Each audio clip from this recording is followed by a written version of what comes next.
All right. I'm here with the man, the myth, the legend, Oh my God. Rick Banks, the ultimate organizer in Milwaukee. Man, thanks so much for taking some time. No problem. Thank you for having me. I feel like I'm on like a radio talk show or something. Yeah, exactly. I used to be a radio host, so Really? I try and bring that style to our campaign a little bit. It's funny. That's good to At know. WMSC 91.7, if you've Really? ever Is tuned in. that, where's that? It's Milwaukee School of Engineering. Okay. So I was the lead-in show to Reggae Vibrations. Really? Yeah. Okay. Well, learn something new. Yeah. Well, I first got to know you when you were working with Block, and you had completed your policy agenda. Yeah. Sorry, you're going to say? No, I was thinking like, was I still with Block at that time? I think I might have just left Block. Maybe just stepped down? Yeah. Now, I had read the Block agenda, and I asked the head of Block, who wrote this agenda? I need to know who this was. I got to meet this guy. And she says, it's Rick Banks. And so we met then, and we've been friends ever since. And, there are parts of the whole agenda was well constructed, and you had parts about housing, parts about, more just employment practices like banning the box and other criminal justice reforms. Yeah. But the section that really stood out to me that I thought was so original was the democracy section.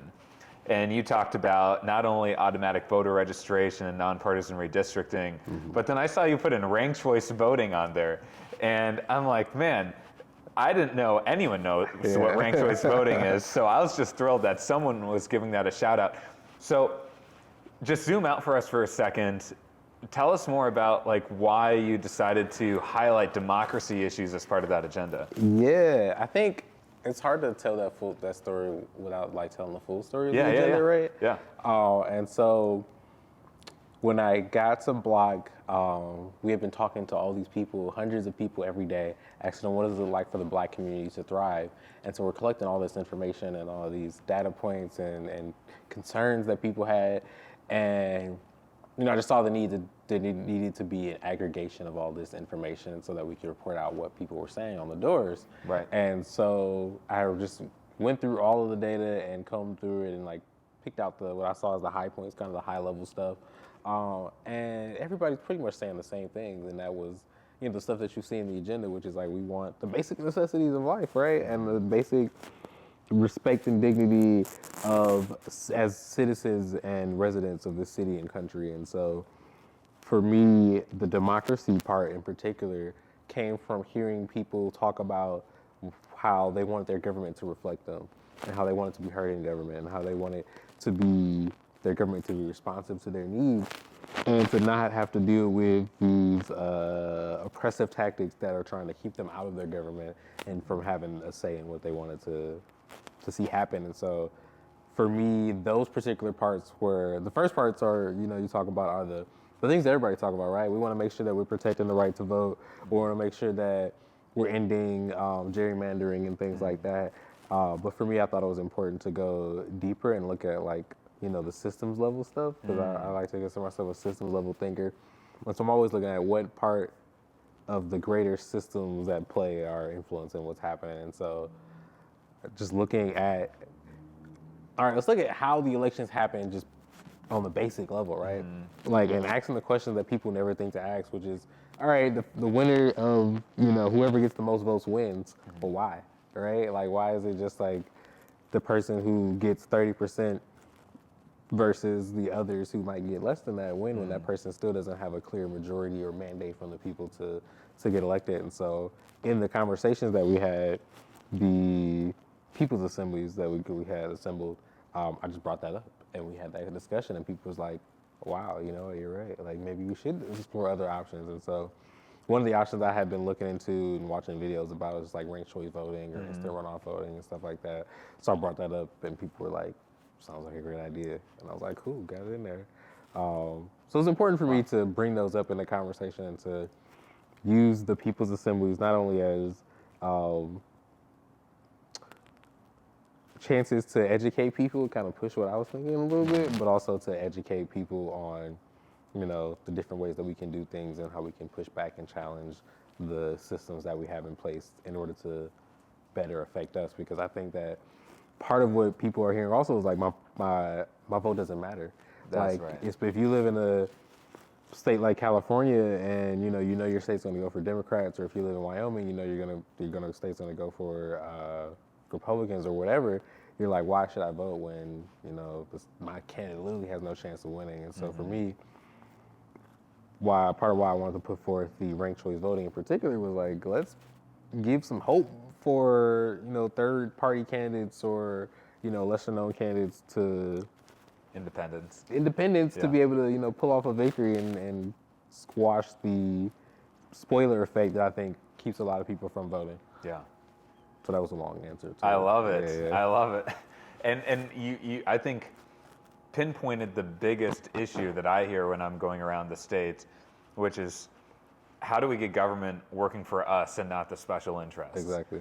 And for communities that are historically disenfranchised, this core issue of trust, I think, transcends every other issue. Absolutely. And when you get at the root of why there isn't that trust, it really is a systems level problem, as you pointed to. And I think so many politicians, the traditional model they subscribe to is get people as emotionally riled up as possible to support our campaign without explaining why is it that these issues haven't moved. It's sort of like you got these politicians who've been in politics for a long time, and I often wonder, why are you talking about all these things now? You've had all these years in office to change it, and you're expecting people to have some kind of amnesia, right? And just say, well, I guess I'm going to continue voting for this traditional politician without realizing, hey, there are systemic structural issues that are causing these problems. And in fact, there's a financial profiteering motive to continue to polarize and divide our communities, to continue to spew out hate and dehumanization. And so you were speaking to that, and I thought that's so powerful. Yeah, I appreciate it. Yeah.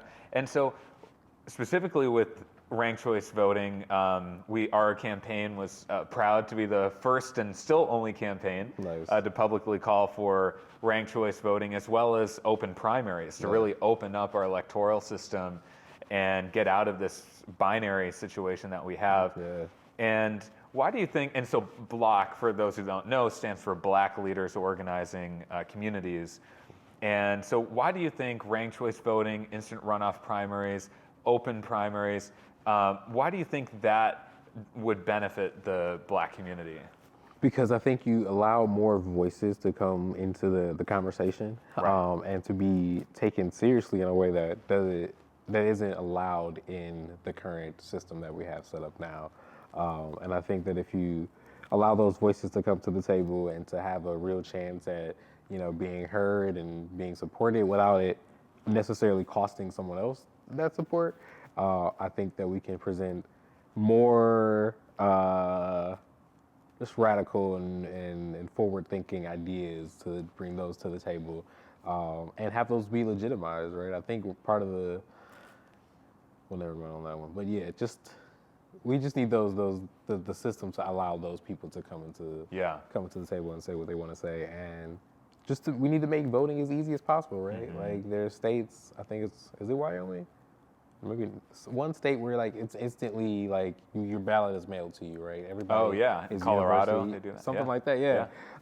And so why aren't we exploring that here, where everybody, is automatically mailed a ballot and can mail it back? And why aren't we exploring where everybody's automatically registered to vote? Because it's not like the government doesn't have your information anyway. So, like, let's remove these barriers that are preventing people from being involved in the process. And it's like you said, trust, right?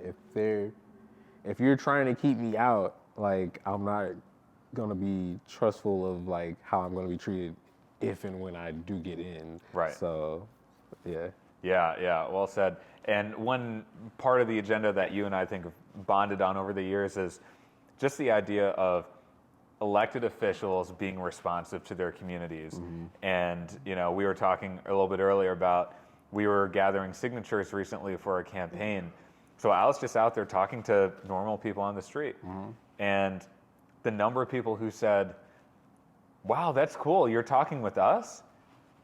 was stunning because they're so used to their elected officials not showing up Yeah. and being absent, and you get the votes and then you disappear. And I think one opportunity that we've been talking about with our campaign, we were talking about this at Sherman Phoenix recently, is hey, we want a collaborative process. We should be right here at this table. We got a screen behind us. Put up the draft legislation there. Yeah. Let's work on this legislation together right here in the communities, right here in the neighborhoods. Absolutely. And it seems like you were kind of speaking to that too. Yeah, I'm all about people power and bringing democracy as close to people as we can. One of the principles that we're sort of starting to push when I was at Block was participatory budgeting and things like that. Yeah. And that's looking at, we have this set of pool of money. How can we bring in as many people as possible to submit ideas and then vote as a democracy on what we want to spend this money on? And so I think we can bring that same process to, governing democracy and really involve more people. I've been looking into all kinds of ideas now. Like with technology, I think we have a lot of opportunities. One of the things that I've been looking into is a delegatory democracy, which gets more, we're getting closer to trying to get closer to like a more direct democracy. But with delegatory democracy, it's like everybody has a vote, right? But I can delegate my vote to one person to vote on my behalf. And I've seen some other systems where it's like you can divide it based on issues. So you're my issue voter on the economy, and he's something else or something like that. Yeah. But the idea is like you can delegate your vote to somebody else, and then if they've accumulated a lot of votes, then they are able to cast that vote directly on the legislation. And you skip that middle man process of I'm giving my vote to somebody far away, and I can give my vote to my cousin John, who I know stays up on politics and is going to vote the way I want him to vote. Yeah. And so you skip awesome. that. So there's all kinds of ways that I think we just got to question the systems. We more have to really break them down and put them back together to function how we want them to. Well, speaking of questioning the system, our campaign recently proposed a radical idea, which was members of Congress should do their job. Yeah. This is a radical idea because most members of Congress spend most of their time fundraising, neglecting their job that we as taxpayers are paying them to do. And I think this is why it's important to have fresh voices and outsiders in politics, because any outsider who looks at the system would say, that makes no sense at all. And you wonder why they're not responsive to us. So we proposed banning members of Congress from fundraising while Congress is in session. And generally, we've made changing the flow of money in politics as my first piece of legislation in the U.S. Senate. But what's your take on this? I mean, we need some of this kind of radical but also common sense thinking. I think it's a great idea to look at, because I was shocked when I learned that most of the time people in Congress spend most of their time fundraising. And, you think they're constantly working on our behalf, but it's like, if I'm not a big dollar donor, are you working for me? And so removing the influence of big money out of politics is super important, because with everything, not everything, but a lot of things often come down, especially in politics, to people versus big money, basically. That's right. Organized people versus organized money. And often those two are at direct odds with where the interest is, because people want to live high quality lives and money just wants to make more money. So it's like, those two don't always add up. And I completely just lost my train of thought. No, that's all. I think that's all on the point. Organized people versus organized money. Yeah. And to your point about the system, if you look at politics or any industry, healthcare, if there's a financial incentive to do something, most people are going to do it. And so that's why you even see people with good intentions who get into Congress then lose their soul in the process, get co-opted by all these forces because they're just trying to stay in office. Yeah, exactly. It's a system, so you have to do the things that are required to stay in it, to keep it going. Yeah. It's unfortunate. Man, I can't tell you the number of times that, I was working with members of Congress, I was in those committee hearing rooms, sometimes in just their offices, and member of Congress wants to work on a constructive solution. They've even maybe got some bipartisan support and it's ready to go, ready to pass. and they get reprimanded by their own party's leadership because they say, no, we don't want to be sharing credit with anyone. It's either, hyper partisan or nothing at all. That's insane. And to me, it's like, what's the goal here? Right. Is it to boost yourself, or is it to make an impact for your communities? That's right. And that's how much I think the politics industry has gotten warped from what it's supposed to do, which is, serve people. I think additionally, like, we've become so ideologically driven, I guess, more or less, that it in some ways causes people to even move against their own economic and other interests. And so Right. that divide it's worrisome. It is. It definitely is. It Because definitely. you want to be able to move with reason and, like you said, assuming that we're all on doing things for the same reasons, same benefits. But yeah. Yeah, to me, it's a very privileged place to be in when you can, sit in your political ivory tower and say, I'm not going to work with others and be collaborative just to prove my point or just to get reelected while neglecting these issues, promoting inaction. And meanwhile, you've got people who are stuck in poverty, stuck in bad schools, stuck in jails.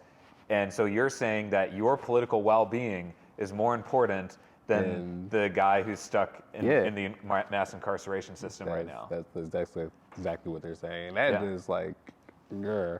because it just makes me think about when Barack Obama was first elected and not Chuck Schumer. What's the guy, the Republican in the Senate? I can't remember Mitch his name. McConnell? Mitch McConnell. Yeah. Yeah, it's like, we're not doing anything. Yeah. We don't want him to have any accomplishments. Our only focus is on getting him out of office, and it's like you said, priorities, right? Yeah. Like, there's millions of people going through it right now, and we don't need to achieve anything. We don't need to do any work. We're just gonna play the politics game. It sucks. It's completely divorced from reality. And another big space that you're involved in that I think we got to close the gap on is entrepreneurship. Yeah. So among the many hats you wear, you're the visionary, the leader behind MKE Black, which is an amazing organization promoting Black entrepreneurship. But do you want to say a few things on what MKE Black does? Yeah, so MKE Black is a local nonprofit. It's about 2.5 years old now, almost. And it started off as a database of Black-owned businesses via our mobile app and website. And we've basically grown these other services around it to support entrepreneurship and local Black business owners with resources and connections and funding occasionally. And so for us, it was just for me personally, it was a community organizing effort as a way of looking at where the money was going, where is it not going, why is our community in the shape that it is, and what's missing. We need to support the businesses that are owned by the people in the community. And so for me, it was purposeful to be intentional about making sure that we knew where those businesses are and then doing what we can to support them. And so, That's amazing. And we were talking about underrepresented voices in Congress. I would say Black entrepreneurs certainly underrepresented. That's right. On multiple levels. And because what I see is you've got lobbyists and special interests who really control the process. They even control, we were trying to highlight how they basically control a process of legalized bribery where they sponsor these members to get on certain committees. Now, the entrepreneurs you're talking to, that I'm talking to here in Milwaukee, they don't have millions of dollars of lobbyists. Right. They're not making these campaign contributions. They don't have a PAC. Right. And so their issues of what they need to accelerate their growth is really not on the agenda. What are some of those big issues that you're seeing, and what types of, let's say we had the right kind of political system that was responsive to them, what kinds of reforms and issues do you think would be actually moving? I think you see more, the access to capital is probably the biggest issue for a lot of small businesses, especially Black-owned businesses. And I think you'll see more of those small business dollars start to flow towards small Black-owned businesses in particular. I think about how Foxconn happened, here in Wisconsin, and it flopped. But if it had went through, we'd still be paying, I don't remember. It was something like in the 6 figures per job or something like that, right? Yeah, it was. And I just think about what could we do if we even just gave you know, $10,000 grants to small businesses locally, and what kind of impact that would have compared to Foxconn and stuff like that. I'm sure there's a plethora of more, just, more support for entrepreneurship in schools, I think is something that should be explored and pushed more. One of the things that we did when I was in school was, set up small businesses in the cafeteria, and then all the other kids would come and support our small businesses. So doing stuff to support that. I'm sure there's a lot more that I'm blanking on right now. But I mean, speaking of the money, it's like, I had the same proposal when Foxconn was promoted. Let's take that $3 billion. We found that money somehow. Somehow, right? We found that money and dedicate that to entrepreneurs and small business owners. Yeah, absolutely. Especially those that need that money. There was a study that showed since 1980, virtually all net new job creation came from entrepreneurs. Small businesses, exactly. Yep. And so those are the businesses that are actually creating economic wealth and opportunity in our communities. Let's invest in that. And that study found it was not the big multinational corporations that was providing those opportunities. Yeah. And so at least the growth of jobs. So I think, dedicating more dollars to entrepreneurship is really important. And to your point also about making sure the communities who've been locked out of access to capital can now get locked in. Yeah. And one thing I've seen in the angel investing and venture capital space is it's like a club dynamic. It's who you know. Absolutely. And, do you hang in the right circles? Yep. And it's just like money in politics, right? If you're a billionaire or multimillionaire, you're going to know more rich people to fund your campaign. Yeah. Same thing in entrepreneurship. If you hang in those circles, you get the financial benefits, and that's going to be more money for your company. Somehow Elon Musk just put together $46 billion, $43 billion. Like, man, I wish I had friends like that. Well, I mean, and it just shows the inequities that are in entrepreneurship financing right now, and I think government can have a role in helping open that up. We were talking earlier about crowdfunding and say, hey, let's take this into our own hands, into our own communities, to get our businesses off the ground. Yeah. And then to your point about entrepreneurship in schools, let's introduce these opportunities early on to kids and get the entrepreneurship training. And I think sometimes just the exposure to how it works is so huge, because where do you get trained to be an entrepreneur? Yeah. Where do you get trained to do a million things at once, get funders on board, start hiring a team? There's the whole legal side of it. And, I'm an entrepreneur myself. I remember, I sometimes joke, I'm glad I didn't know what I didn't know back then, because I may not have taken some of the same leaps and risks that I made if I knew just how crazy it was. But for a lot of people, you either learn on the job and make a lot of mistakes, but it'd be helpful to have some mentors and coaches too. I found that the best learning happens on the job, right? You learn by doing, and I think that we just need more of that, and to get kids to see that there's so many options, and to create more options to explore outside of a formal school setting. I don't know. Remember, one of the first projects I was on when I started working as a community organizer was it was the freshwater science expedition. Nice. And so we got about 4 kids from a local high school, and they went out with a graduate level freshwater science professor at UWM, and they took these high school students out on the lake or up north somewhere on another lake, and taught them about fishing economies, and there was something with some kind of mayfly and all kinds of other stuff. It was a very scientific explanation. But the thing is, it opened their eyes to a field career that they never thought about, never knew existed, and just being exposed to the opportunities has allowed them to have that mindset now. Yeah. And back to crowdfunding, I think you're absolutely right. We need to do more crowdfunding. I have this idea of how we could crowdfund to fix real estate and abandoned houses in the city.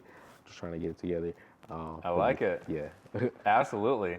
So as we think about our journey from here to the U.S. Senate, it sounds like some of the big themes is expanding access to capital, exposing more people to how the entrepreneurship process works and the resources you need to get plugged into that. And then potentially some opportunities around housing too. Yeah, and I think additionally where the federal government could play a much bigger role is in supporting the foundation of like cooperatives and community land trusts and these community-oriented forms of ownership. Because as we talk about crowdfunding, you know, if we could crowdfund some money to fix up these abandoned houses and own them together and you know, benefit from them together, and then the federal government comes in and provides some subsidy, man, we could transform neighborhoods just like that. Absolutely, absolutely. One other thing I hope to do is, as I've talked with venture capitalists, I realized how much they are creatures of habit. So what they do, they're kind of just going to continue doing in terms of where and to whom they invest. So I just want to use our convening power in the U.S. Senate to say, hey, venture capitalists, let's go on a tour to Black-owned small businesses here in Milwaukee so you can get exposed to the real opportunities that are here. Yeah, and I think that's key, that observation that people are, you know, creatures of habit, and businesses and banks and even government, sometimes we go off of what we know, and if it's too different, then we're like, nope. But like I was saying earlier, sometimes you gotta question the system and be willing to think about something different, try something different, see something different, and then, you know, see how it works out. Absolutely, absolutely. A big theme of our campaign is dignity, and when we talk about economic empowerment through things like entrepreneurship, dignity is directly tied to that. And you even had a whole dignity section of your agenda. Yeah, I was just thinking, like, I think there was a section called dignity. And I'm trying to remember what was in it. And I think one reason why we chose dignity as the theme of our campaign was, one, it was inspired from my study of Dr. King in terms of how he was able to raise consciousness around civil rights and human rights, not only among Black Americans, but among white Americans too. And I felt that a dignity theme allows people to recenter on not only why we're here in public service, but really why are we here on this planet? Absolutely. From a moral standpoint, why are we really doing this thing called life? And I felt like that's something that can actually unify people and bring even unlikely bedfellows together. So when you think about dignity, what does that mean to you? And also, you know, what stands out to you about our campaign? It's a great question. I love that you brought up Dr. Martin Luther King, because I think he and his message really hit to the heart of what I was thinking when I think of dignity. Because when I think of dignity, I think of basically, you know, the basic respects that a person is due as a human being. They feel like they're receiving them, and that they are, you know, entitled to them. And so that's, you know, respect, love, and, you know, to have our basic needs met, to feel like we're included in society and that we're a part of it, and we have a purpose and a pride about it, right? And so that's what I think about when I think of dignity. And I think that the way that your campaign has gone about, you know, really getting to know folks on the ground at a grassroots level, and building those relationships and really centering that message, and putting forth a different message in a different kind of way that, like we said, we're changing the conversation and putting forth new ideas.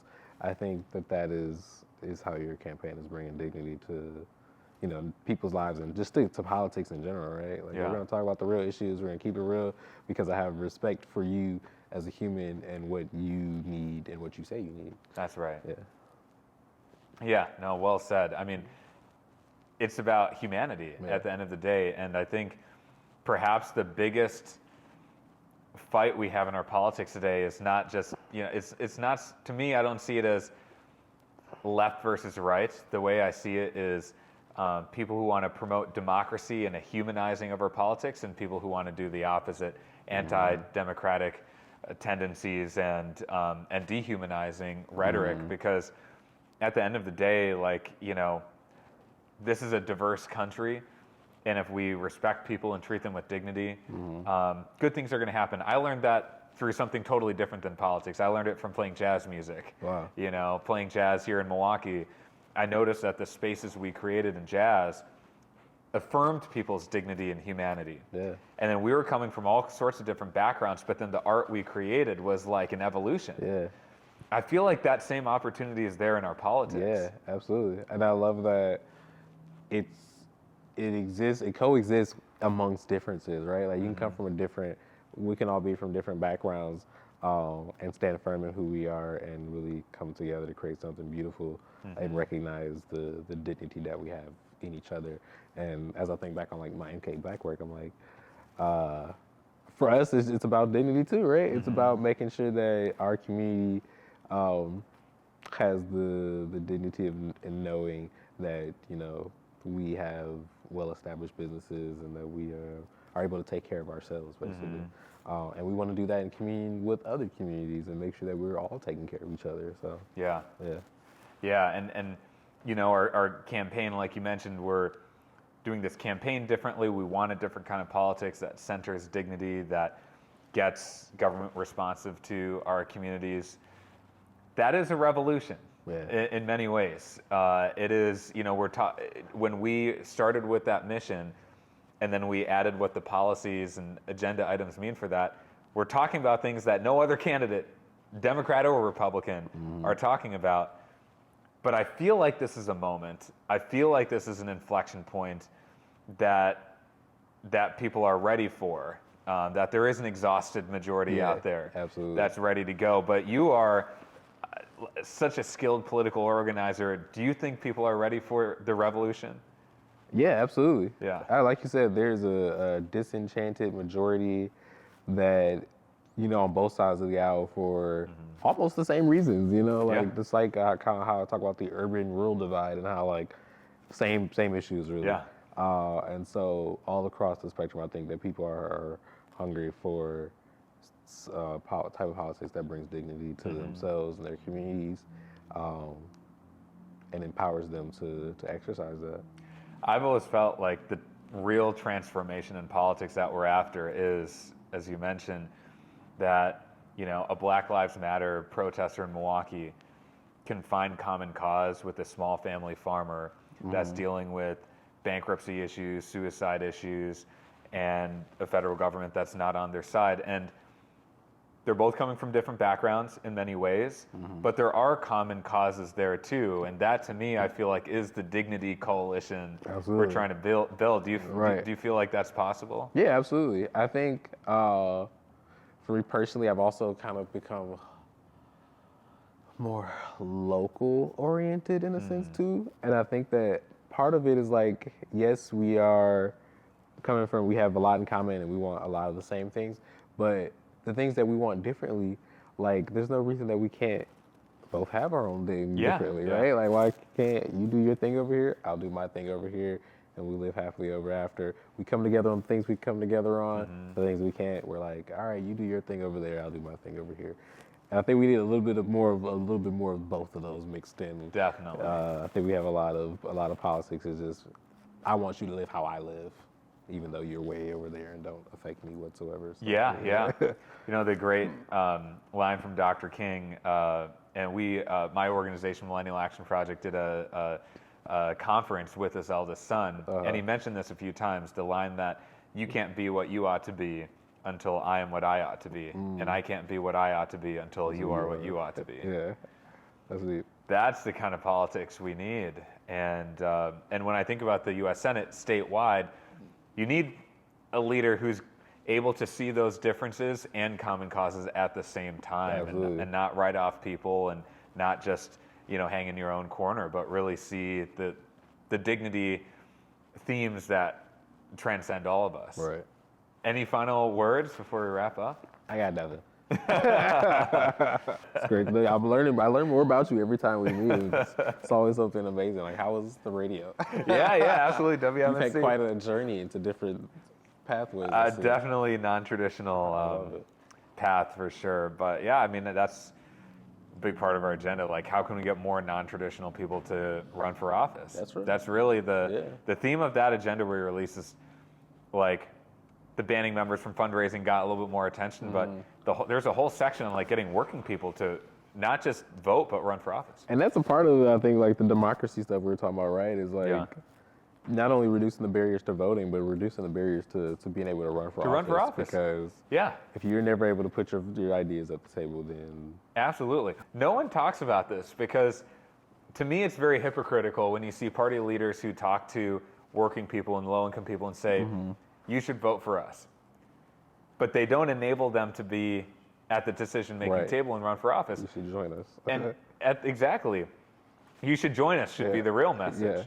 And the reality is when we're talking about, let's say, running for a federal office, okay, how many people can neglect their jobs and their incomes for over a year to run for office? Yes. And on top of that, the FEC currently prohibits you from being on your campaign payroll before the primary filing deadline. So we introduced a reform, and of course, no one is talking about this, but it actually is really important to allow federal candidates to be on their campaign payroll for a year. Instead of just 3 months, which is what it would be here in Wisconsin. I love that. I didn't even know that was a thing for federal office that you could be on the payroll. Because in my experience, locally, you can't be on campaign payroll. So you just have to make it work. When I ran for office, I took off of work for 3 months, had to take out a loan that I literally just paid off probably like a year ago. Wow. I ran for office like 3 years ago. Take out a loan so I could pay my bills and, to shoot my shot. And, that's an expensive shot when you shoot and don't make it. And then you're trying again. And then it's like, all right, I guess I'll quit my job or take another 3 months off or so and take out another loan. So for an average person, it's an expensive process. And so I love that idea of being allowed to stay on the campaign payroll. And yeah, we just need to do more different things to open the door. Open the door. Because I think even not even the salary, just the cost of running. The cost of running is high to even attempt to get into the ring. So that's another big one that, again, I'm the only one in the race talking about, is empowering candidates who don't come from billionaire or millionaire backgrounds to raise the support they need. And so what we proposed is a version of something we worked on in Connecticut is if you crowdfund support from your community and you reach a threshold that shows that the community is really bought into what you're doing, you get a grant to run a competitive campaign. And by opting into that program, you don't take any PAC money, no special interest money, no corporate money. And on top of that, you get a grant to run a competitive campaign. So that opens the door for a lot of people. Public financing. Yeah, essentially, exactly. And then on top of that, we got to cap the amount that people can self-fund. One huge loophole in the system is if you're a billionaire or millionaire, you can self-fund to an unlimited degree to your campaign. And meanwhile, the rest of us were raising money in small donations. That's not an even playing field at all. And so part of this program would cap people from self-financing their campaign. Here for it. So let's enable working people to run for office. Absolutely. Be at the decision-making table. So yeah, I'm glad that resonates with you too, because I think that that is the opening of politics we need to see right now. So awesome. Cool.